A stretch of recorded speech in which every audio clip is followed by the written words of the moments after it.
Hi guys, welcome back. Today I'm going to go over a few bits about the Three.js Titanic model in the scene you're looking at right now. This is a Three.js scene. That's where I've sort of uploaded the Titanic model that I've been building in Blender.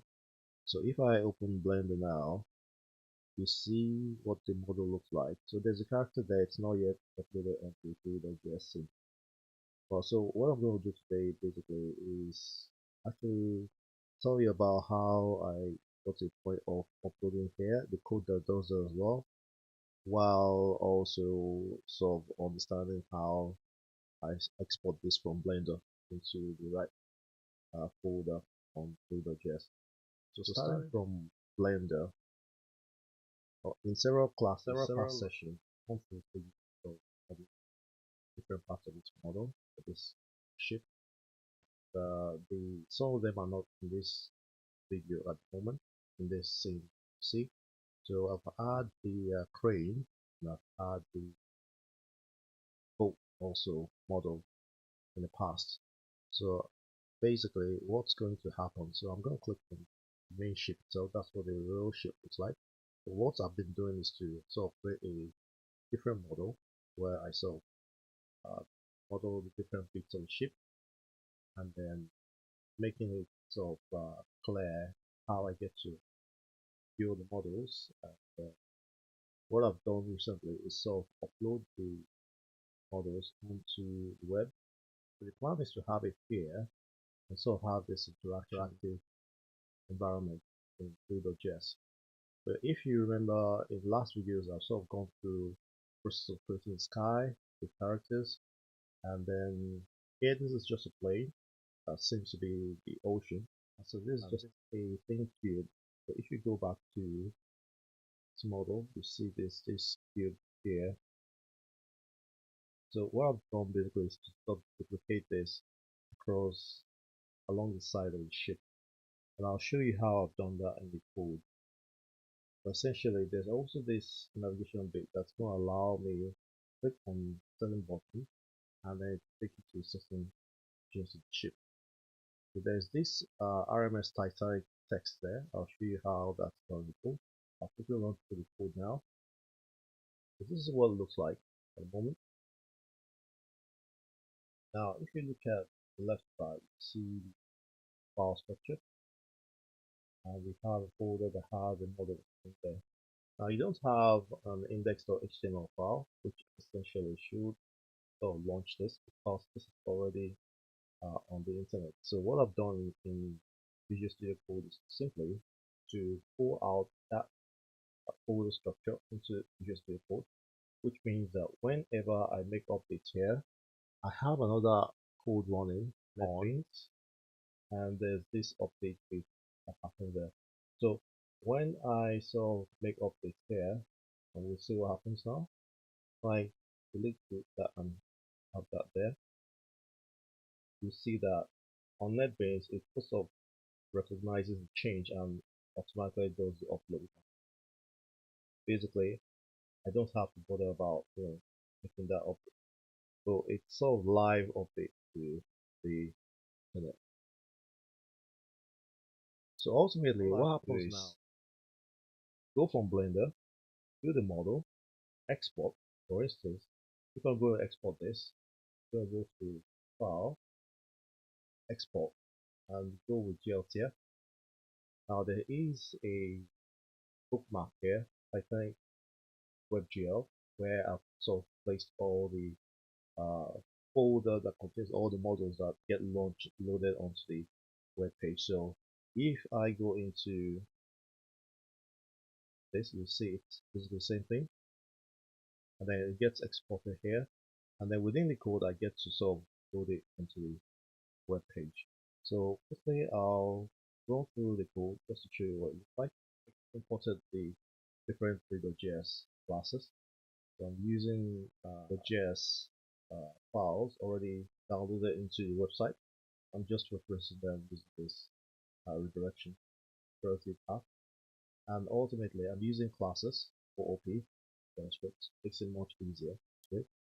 So I've sort of declared various variables at top here. Let camera and the same variable. And then the few static variables here set paths for the app itself, so that whenever I'm referencing images or models, I can use these variables rather than thinking about where to go. So for some reason, I've sort of used absolute path there just to make things a bit simpler. Then I have this constructor here that simply calls certain functions. Jerry scene, Jerry camera, renderer. I think I probably have gone through this in the past. So the essence of having this built as a class just makes it easy to call certain functions. Everything happens in here, basically. So for instance, draw UI, I comment that out. All I have to do is come down here and refresh this. What you see is that the navigation theme is absent because automatically that code has already been updated and pushed to the web and it's been rendered. So the model loads, but that goes away. And all I have to do is basically come back into the code and comment that NetBeans does the auto upload. Then, and knowing fully that in Visual Studio Code I have this auto save already checked, so I don't have to save it. And all I have to do is come back here, refresh. And oftentimes, some of the model I sort of need to, you'll see that navigation D now comes up, right? Okay, so now going through the code, last thing we'll do, going through the code, uh, that generates the generic camera, renderer, object controls, environment. That's the render scene, that's the one that keeps calling. I need to change it because I've used it from past code. So even if we go through the code, that generates scene, just simply creates a scene, add an axis, that generates a camera, just creates a perspective camera, and it gives a position, perspective camera then gives it position, and makes the camera look at the scene. Also, I've created a camera handler, which is simply a Three.js group, and then added the camera in. The essence of that is I'm able to use this camera handler to hold the camera around. To show when I'm visualizing this in VR, I need to have the camera handler that will hold it around. Otherwise, the camera will always, the scene will always render at the center of the scene. So that's the draw UI. That's the bit that draws the navigation. The will have to draw all this and draws that. There's a draw text that actually displays the text. That's the RMS Titanic, which you get to see in sync at that point there. And then there's the Jerry Sky, which simply generates the blue sky. Same. Also, I've created a camera handler, which is simply a Three.js group, and then added the camera in. The essence of that is I'm able to use this camera handler to hold the camera around. To show when I'm visualizing this in VR, I need to have the camera handler that will hold it around. Otherwise, the camera will always, the scene will always render at the center of the scene. So that's the draw UI. That's the bit that draws the navigation. The will have to draw all this and draws that. There's a draw text that actually displays the text. That's the RMS Titanic, which you get to see in sync at that point there. And then there's the Jerry Sky, which simply generates the blue sky. And you can, it's a procedural sky, so you can sort of modify based on time of the day. There's a generate arrow helper, which helps with display an arrow on the scene, helps with identifying the direction of the scene. There's a generate renderer, which sort of creates a renderer. Although it returns the renderer, it appends the VR button to the scene as well, which makes it to uh, view the VR button at the top. Button there. Helps with identifying the direction of the scene. There's a generate renderer, which sort of creates a renderer. Although it returns the renderer, it appends the VR button to the scene as well, which makes it to uh, view the VR button at the top. Button there. Then there's the generate environment, which simply generates the plane. So I've used 6000 by 6000, and vertices and the edges and divisions. So the size is 6,000 by 6,000. That will be the width and the height.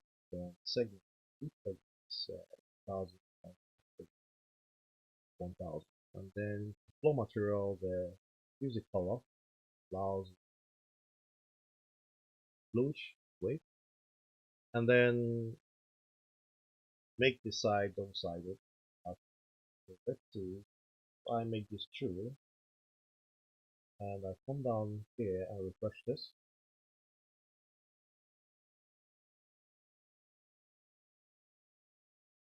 And then what you see is that the ocean seems to be a grid. Ultimately, the ship gets to be loaded for the sort of visualization approach. So I'm going to set that back just to and then you add the floor. Then generate camera static, just simply add the screen, to do some sort of animation for camera. So that's not so important. Oh, see, visible. And then there's the generate first person controls, which are sort of collapse. Just the first controls available. Generate object controls, which is the active one at the moment. Generate lights, just run generate directional light, get light, the light, directional light is just full directional light, like that shadow there, space. Make sure that there's shadow in the same. There's a generate and get light, for get light, generate hemisphere light, for center, just as seen on Three.js top. Generate spotlight as well. So all I have to do for this, first the spotlight to set the position of the spotlight. So instead of having this was for certain parts of the scene to be so dark, have a spotlight. So if I just refresh this, say the plane should be flaring up. Yeah.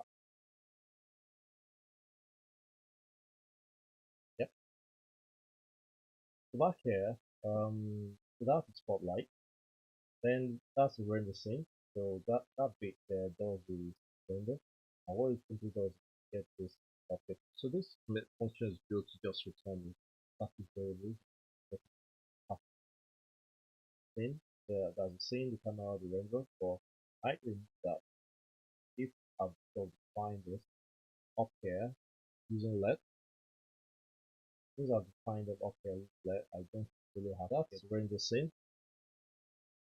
And I check if the renderer is undefined. If it's defined, then loop and get the delta, call the animate function with the delta, and just call the render again. But then, with the animate, this is where I perform all necessary updates to different objects. See, call the update the first person go. If it's the object controls for update, first person go. So add a few things there. Just in case,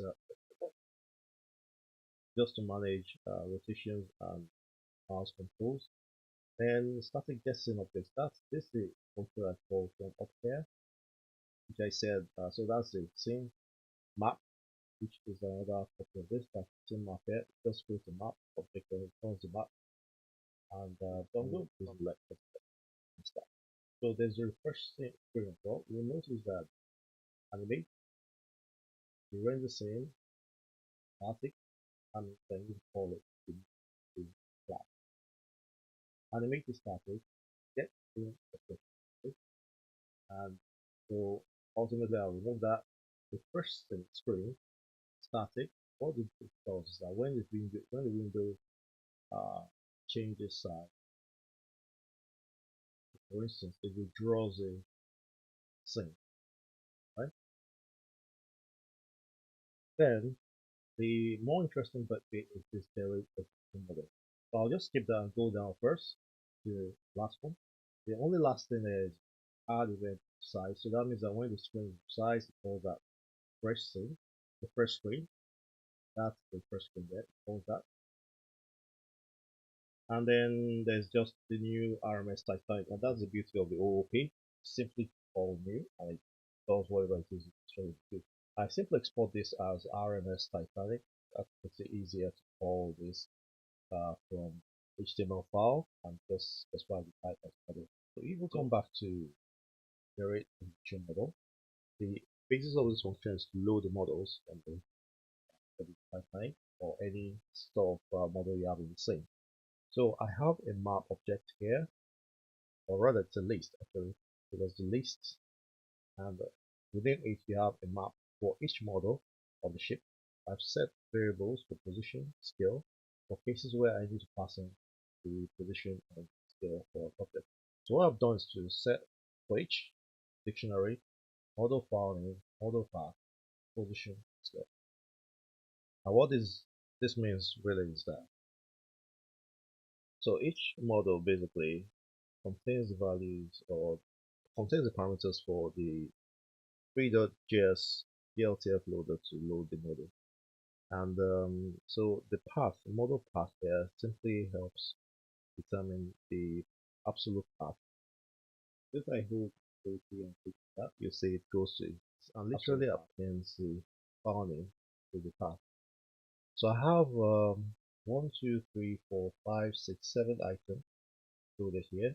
And what happens when this variable is completed is that this tends to run for each of the objects in the map.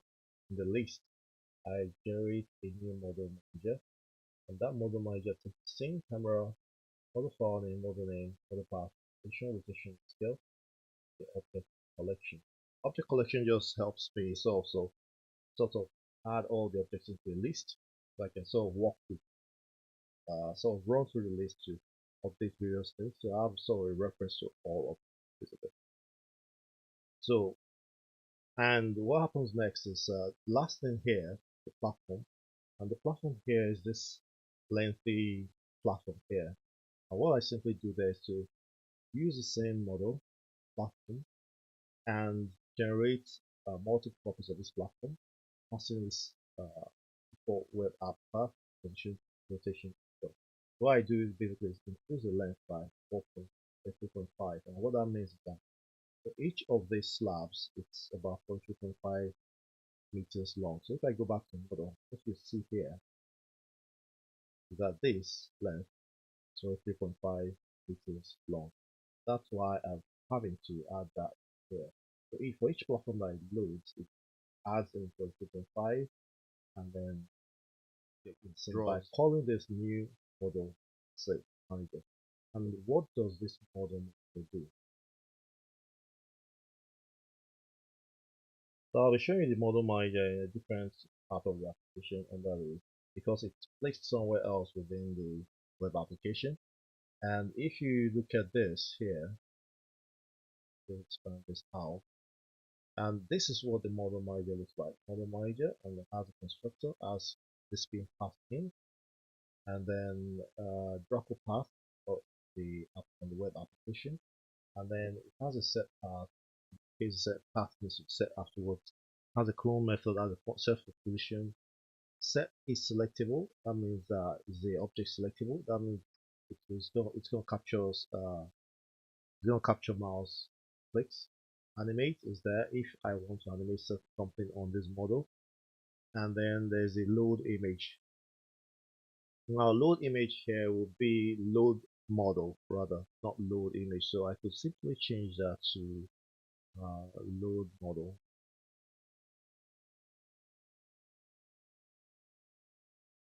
I'll just copy that. Paste here. So it will be a load model. Just save that. This is NetBeans, so I need to save it manually. And then load model just appends the model path and the model file name and appends the GLB. Because all the files are in GLB anyway. So it uses the Draco loader, uses GLTF loader, Draco loader, sets the decoder path for the Draco loader, and then uses Draco loader to load the model. And then through this it loads the model. Once the model gets loaded, run through this iteration to sort of set the shadow, make the model be able to cast and receive shadow, and then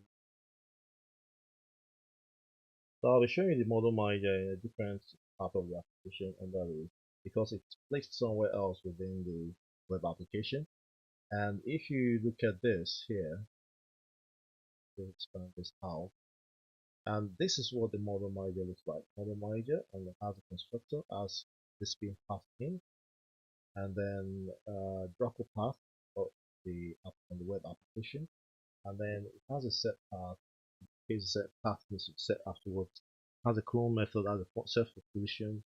Set is selectable. That means that is the object selectable. That means it's going to capture mouse clicks. Animate is there if I want to animate something on this model, and then there's a load image. Now load image here will be load model rather, not load image. So I could simply change that to load model.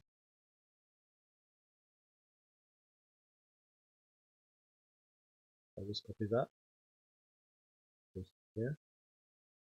So it will be a load model. Just save that. This is NetBeans, so I need to save it manually.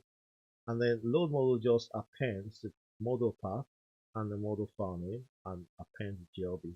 Because all the files are in GLB anyway. So it uses the Draco loader, uses GLTF loader, Draco loader, sets the decoder path for the Draco loader, and then uses Draco loader to load the model. And then through this it loads the model. Once the model gets loaded, we run through this iteration to sort of set the shadow, make the model be able to cast and receive shadow, give the model a name which has been passed into the constructor of the class, and basically that's what the model manager does. The essence of using this is just for a class, to use a class to sort of manage that loading.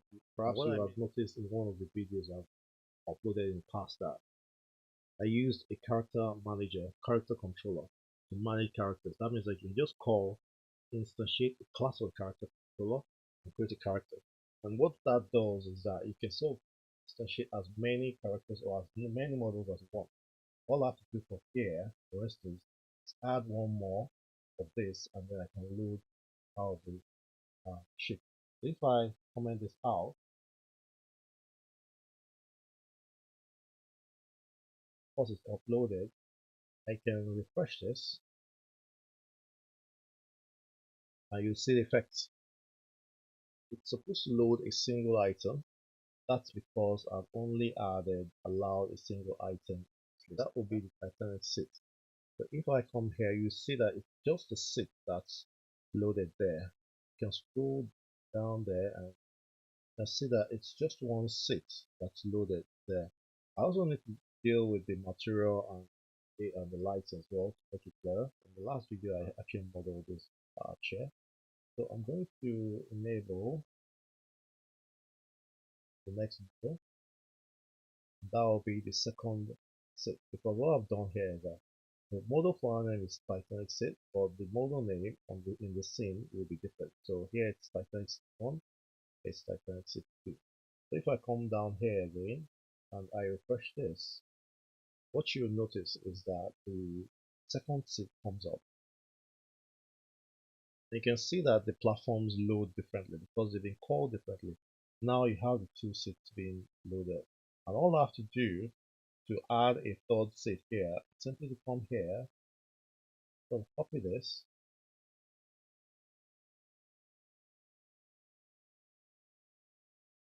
duplicate, rename it to C3, and change the position. So I want to change the position either on the X or Y, not on either on the X or Z, not on the Y. I can put this as 30, that's on the Z, and when I come down here and refresh, we should have a third set.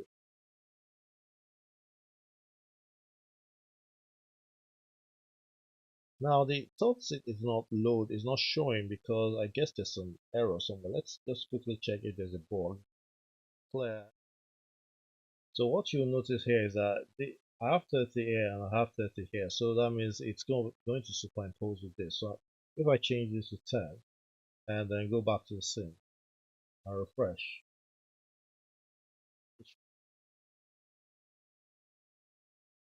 Yeah, fantastic. So now you see that we have three sets. Just by adding that extra line of code, it builds three sets. And all I have to do to build more sets, so just duplicate this and change the position of the set and give it a new name.